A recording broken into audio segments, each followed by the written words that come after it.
All right, let's try planning a flight to another airport. Let's try Auburn, California. So this is a airport that's in the Sierra foothills, kind of northeast of Sacramento.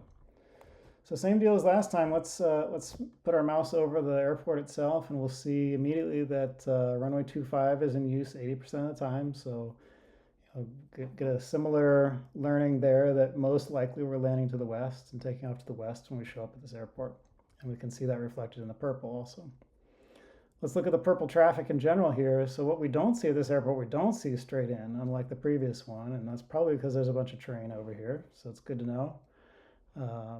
This presumably is a bunch of straight out traffic. And then we also see a very diffuse 45 here. There's just really no pattern at all.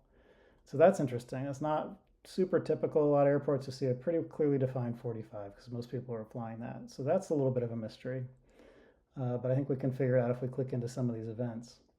So let's also look at these events just like we did the previous airport. Maybe there's two clusters. There's some on the straight out here, and there's some on the 45. So let's look at some of the straight outs here.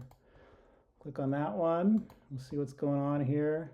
This is two airplanes arriving. Oh, headed for the same runway from different sides of the pattern. Looks like they both figured it out, and then left to regroup.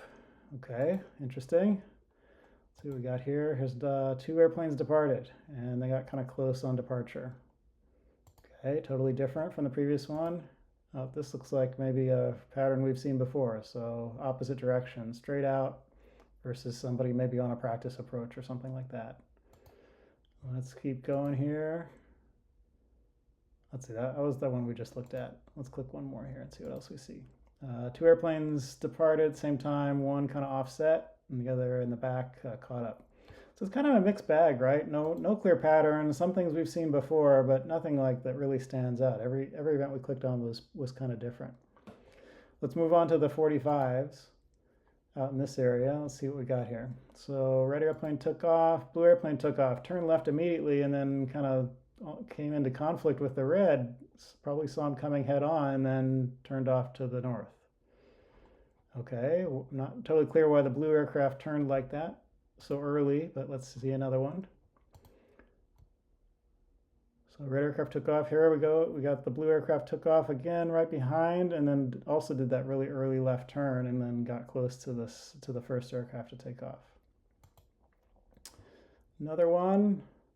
Looks like kind of the same thing. Both of them turned a little bit left. One turned harder left, and then got close on the crosswind leg. And seeing the same thing here too.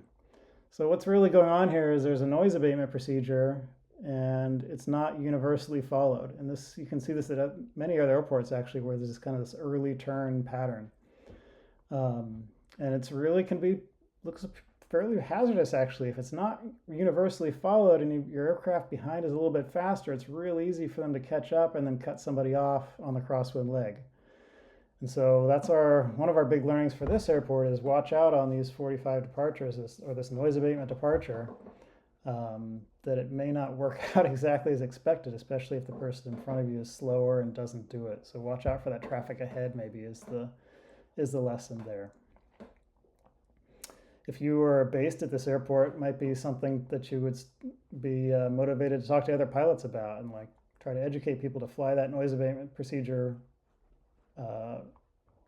without fail, because it can cause these problems, and you could show them this video if that might help convince them.